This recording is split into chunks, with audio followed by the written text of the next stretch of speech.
Hi, and welcome to Grief Talk. Our topic today is what is grief?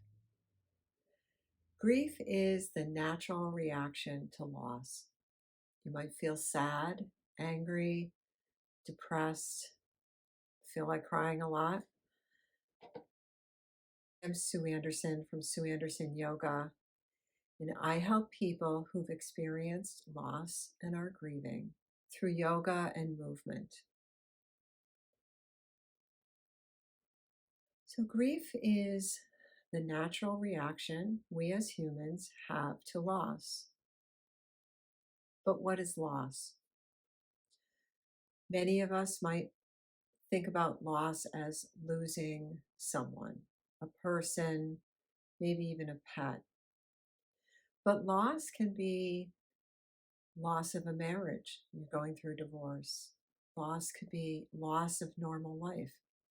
I went through that 2 years of a pandemic. Loss of your job, loss of a home, loss of your health. So all of these things are losses, and we grieve them all.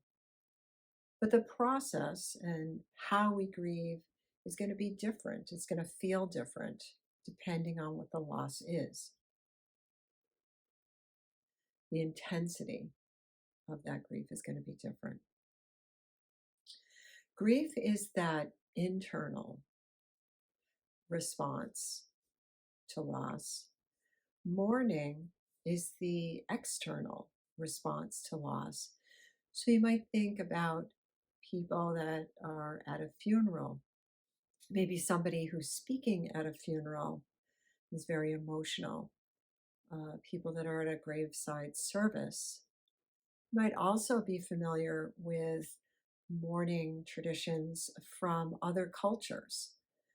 Uh, Women that dress in black for a year, for example, when their husband dies. So, mourning the loss of their husband, dressing in black, showing people that they're still grieving that loss. In the US, recently, over the last 50 years or something like that, I think we've become less and less accustomed to allowing people to grieve and to show that emotion, whether it's public or private. And they want us to get over it. So, in the next video, I'm going to talk about getting over grief.